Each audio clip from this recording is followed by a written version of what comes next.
What was the worst reason that you've ever been fired? You wouldn't believe that there are so many ways to lose your career if you are a professional fighter. The world of UFC is both fascinating and unpredictable. Over the years, we've seen fighters reach new heights, and some fall unexpectedly. So let's take a look at the 10 dumbest ways UFC fighters have caused themselves fired. Let's get started. Number 1. Diego Sanchez.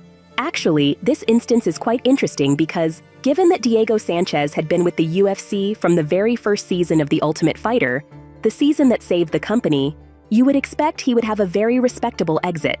Of course, a man named Joshua Fabia impacted all of that. After around 13 years in the UFC, Diego was nearing the end of his career. However, he was not the type of person to give up, so he looked for other coaches and found Josh Fabia. After more weird coaching videos surfaced, we saw the type of corner advice Josh had offered Diego. We knew this guy was unqualified for the job. By the time Diego realized it, it had already been late. Now, unusual training may not be sufficient for getting you fired. Yet one day, Josh called the UFC brass with an unusual requirement. Hunter Campbell determined that the only reason you'd need such information is if you were planning a lawsuit, and if Diego is unfit to fight, he'll be fired. It was that simple. So trainer Josh had managed to get his own fighter fired. The UFC wasn't pleased with the questions he was asking and opted to let Diego go. Number 2. Matt Riddle. Matt Riddle was forced out of the UFC in 2013, not just for several positive cannabis tests, but also for disputable comments about his drug use. Riddle's statement in an interview, in which he admitted smoking weed so that I don't beat my children, drew strong criticism, particularly from UFC President Dana White. White's response was strong and straightforward, as he stated during the UFC 158 pre-fight news conference, labeling Riddle a moron and citing his behavior and statements as the reason for his release and ban. After leaving the UFC, Riddle pursued a career in professional wrestling, joining WWE, where he has achieved tremendous success. Number 3. Caleb Starnes. Caleb Starnes is a Canadian mixed martial artist who competed on The Ultimate Fighter 3 and had a brief and controversial run in the UFC. He was banned from the UFC for life following his performance against Nate Quarry at UFC 83 in 2008.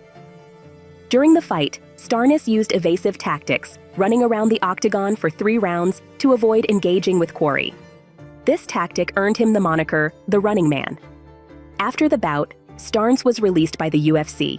Dana White clarified, "He just doesn't belong in the UFC, and after his performance the other night, he should consider a new line of work." Dana White's legal counsel was ignored, as Caleb Starnes moved from one MMA promotion to the next, until he retired in 2016. Most notably, he competed for the AFC. Number 4. Jesse Taylor. Jesse Taylor had appeared on The Ultimate Fighter, and by the conclusion of the show when he made it to the final, he thought he was already a rock star. In truth, he didn't lose on the show, but Dana believed he shouldn't be in the UFC after rampaging through a hotel in Las Vegas. But what's often overlooked is that he did give him a single chance in the UFC. One fight, one chance to get everything he ever wanted, one moment, and he tapped to a Peruvian necktie in the first round. The sky blew his chance for a stupid cause, but Jesse would not give up on his sport. 9 years later, he earned a gift that few people ever receive. A goddamn second chance, this time determined to not mess things up. He got a role in The Ultimate Fighter, made it to the conclusion, and won the show. Then he tested positive for steroids. So none of his second chances were worth anything. Number 5. Paul Daley.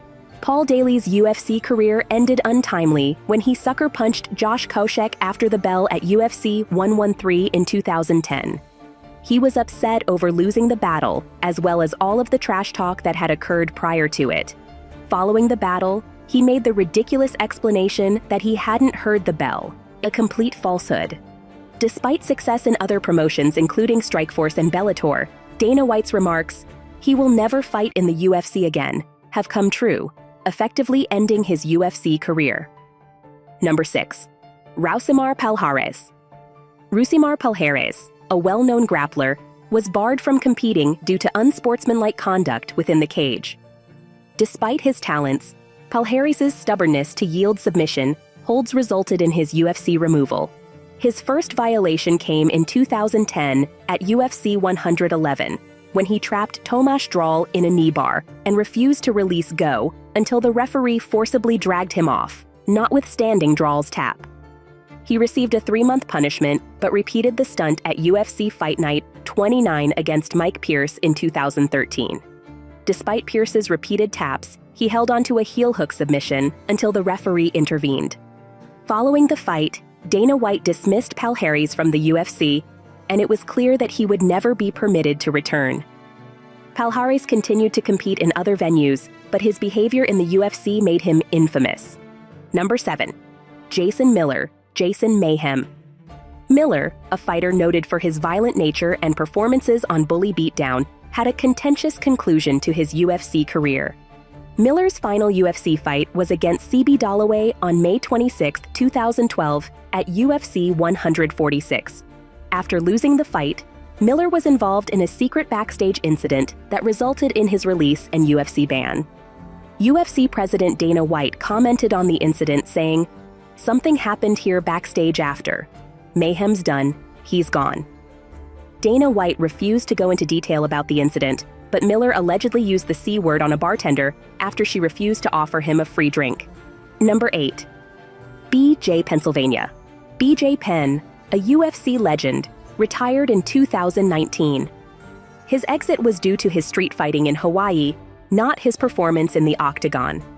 This behavior, especially given the public nature of the episodes, forced UFC President Dana White to take action directly.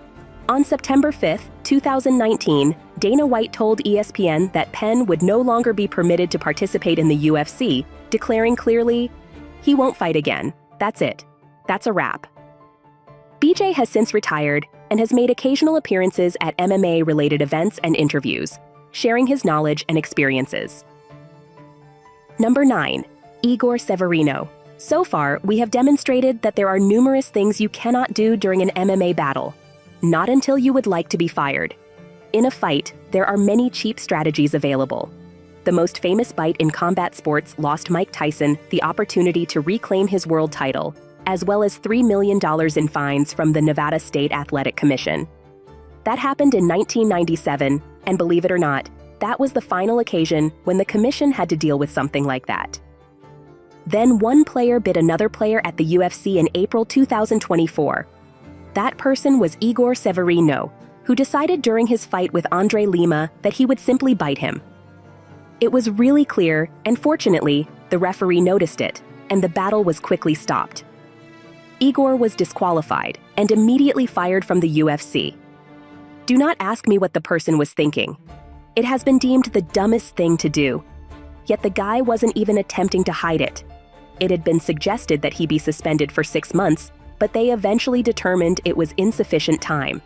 He ended up with 9 months. Finally, Igor stated that he suffered injuries so severely that he cannot remember what happened. Number 10. Darrick Minner.